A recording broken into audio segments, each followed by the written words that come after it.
So I'd like to share with you today the progress we've made in developing a Wnt protein therapeutic for the treatment of slow-to-heal bone defects. Each year, about 7 million bone fractures require medical attention, and about a little less than half of those are treated with autografts. Autografts are harvested at the beginning of a surgery, and then they consist of a heterogeneous mix of cells, bone chips, and bone marrow aspirate that's collected by the surgeon. And in this, they've certainly been considered the criterion standard for bone replacement in the last few years. But the fact is that autografts can fail. And payers recognize this. I want to just show you a snippet of a bulletin from a policy bulletin from Aetna, and it outlines the conditions that make autografts unfeasible. And this includes concurrent medical conditions that increase the risk of autograft failure.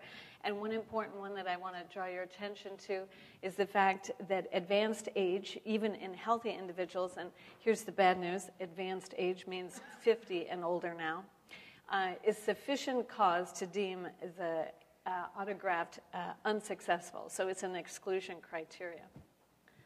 And so that has led to the development of a wide bone graft substitute market, estimated at $1.8 billion per year. And by far and away, the largest recipient of monies from this market is a recombinant BMP2. And I'm going to just tell you a little bit about that. At its peak, the analyst estimates that the sales of Infuse, which is recombinant BMP2, were north of $800 million. But in June of this year, metadata analyses of the Medtronic data demonstrated that recombinant BMP2 is associated, it's first of all not more effective than autografts, even in aged individuals, and it's associated with serious side effects. Some of these include cancer. This has obviously had a profound influence on the market price. We propose an alternative strategy, which is to improve the gold standard using a Wnt protein in order to provide a context for the developmental plan. I'll briefly explain why we focus on Wnt protein. There is an enormous repository of scientific evidence that demonstrates that human stem cells, whether they're embryonic or adult, that Wnt acts as a stem cell activator. It's important for the self-renewal and proliferation of stem cells from every tissue in the body, including the retina. So I was very interested in the last talk. Of particular interest to us here is the role that Wnt's play in regulating bone mass. And this has been most dramatically demonstrated, I think, by the images shown here. Human conditions that cause mutations that activate the Wnt pathway are associated with increased bone mass phenotypes, such as you see here, and a sclerostosis phenotype. And conversely, mutations that inactivate components of the Wnt pathway lead to situations of extreme bone loss. So collectively, these data have come as, have formed the basis, and it should come as no surprise that the Wnt pathway has been viewed as a therapeutic target for many, many years. But there are some serious obstacles, and the most important of which is that the protein itself has presented major difficulties in purification. And this is in large part because the proteins are lipid modified, and this lipid modification is essential for their activity. There's also another problem, that the lipid modification renders the protein unstable in aqueous solutions and at 37 degrees or body temperature. So through a team effort at Stanford, we've overcome a lot of these obstacles, and we've come up with formulations, well, first of all, purification methods to improve the yield of the Wnt protein, and second, important formulations that stabilize the Wnt protein for extended periods at body temperature. And this has led us to develop therapeutic approaches where we can test its efficacy in a variety of animal models of stroke, myocardial infarction, skin wound healing, hair regeneration, and bone grafting. So here I'm going to talk about specifically the bone grafting. So this is bone grafting. It's a 3-step procedure for those of you who don't do it on a regular basis. The first is you harvest an autograft, and here it's shown as harvesting from the hip bone, the iliac crest. Once the autograft is harvested, you see it there on the left. It's placed by the surgeon on a back table, and there it sits until the surgeon is ready to introduce the autograft into the injury site. In that period, which can range between 1 and 5 hours, we incubate the graft with liposomal Wnt, and this strategy does not require us that surgeons deviate from their standard operating procedures, so we think that this represents a minimal obstacle to adoption of this protocol. So as part of that incubation in the 1 to 5 hours, we've characterized the mechanism of action. And here you see evidence that, first of all, incubation with the liposomal formulation of Wnt leads to the activation of stem cells, whether it's mesenchymal stem cells or skeletal stem cells. And on the left-hand side, you see that the treatment with Wnt over control activates stem cells within the graft. And here they're from a transgenic mice, so there's colored blue. So this activation is critically important because in this bone graft material are stem cells. And I'll just take a moment to explain what this balance is about.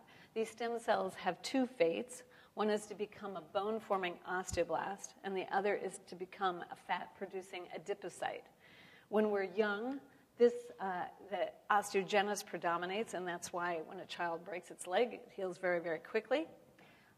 Bad news is that as we age, adipogenesis predominates. And this balance is responsible for a lot of the conditions that we call a fatty degeneration.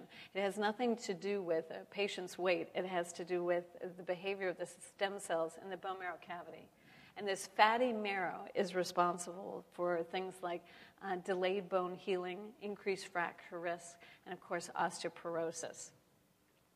So if I return now to this idea, the bone stem cell or the bone marrow stem cell has two fates. We know that Wnt pushes the stem cell towards an osteogenic fate and away from a dipogenic fate. And just as an example of that, here you see quantitative assays that measure the response of genes in cases where the bone graft has been incubated with liposomal Wnt or with PBS. And you can see the expression of 3 osteogenic genes, RUNX2, Ostrix, and osteocalcin, all go up significantly and rapidly upon this brief incubation. Another thing that the incubation does is it affects the cell death. So I mentioned to you that the autograft is harvested and placed on the back table until such time as it's needed by the surgeon. And you can imagine those cells that have been harvested begin to undergo cell death, and that's shown here by a tunnel stain. And when the graft is harvested and incubated with liposomal Wnt in a short time frame, within 6 hours, you can see that cell death is largely abolished. There's one other effect it has, and that is an effect on transient proliferation.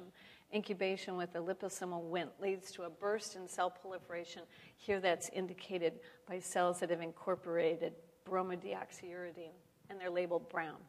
This is a transient burst, however, I'd like to emphasize, and the cells return to their normal proliferative index within 24 hours. So I mentioned that it's an ex vivo treatment. It's done on the back table while the surgeon is preparing the recipient site. And prior to reintroducing the autograft into the human, we've instituted a rinse, a rinse step. And this rinse step is very important because we think it decreases the risk of introducing free Wnt into the body. We know already from multiple studies that uncontrolled Wnt signaling is strongly associated with a number of cancers.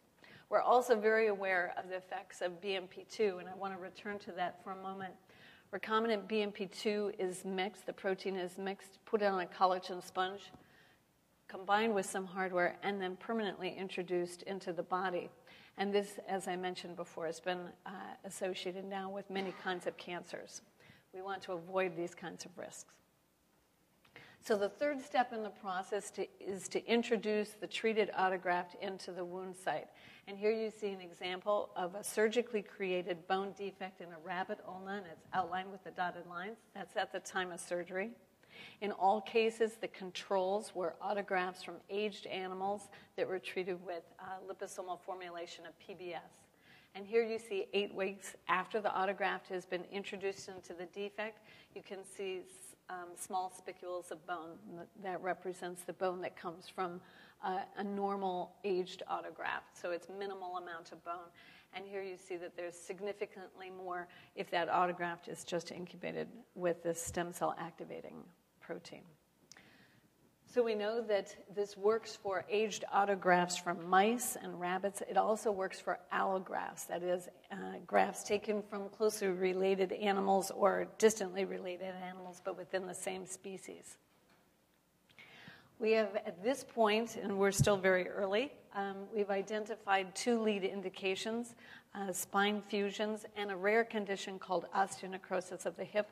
Although I must say, after listening to the regulatory talks this morning, I think we should think about those orphan applications. So there's no way that this could have developed as far as it has without some really stellar consultants. And they worked in areas, ranging from process development to safety toxicity studies that give us early confidence that this approach is not leading to unintended side effects or off-target effects. We also have a strong IP position based on the discovery and the purification strategies and formulations that I've mentioned. And we've assembled, I think, a really great team to move this to the next level, which we hope to do with CIRM disease team funding. And a key individual that I want to mention is David Lacey, who's a former VP at Amgen. He was working 17 years there with a successful track record of moving protein therapeutics from discovery into clinics. We've also accrued a great scientific advisory board that covers the field of orthopedic care from trauma, joint, oncology, et cetera. And the last slide is I want to show you some of our next milestones. If we are successful in our bid for a CIRM Disease Team 3 grant, these are our proposed go-no-go decisions, and you see them, in addition, the cumulative spend that we think will get us to these various points. Each of these represents a hard go-no-go decision, so we're clearly aware of manufacturing challenges that we'll face and that must be accomplished, as well as proof of concept in the lead indications that I discussed. So I'm going to be here throughout the entire meeting, and I would welcome your questions, criticism, advice, guidance. I'm here to learn. So thank you so much for your attention.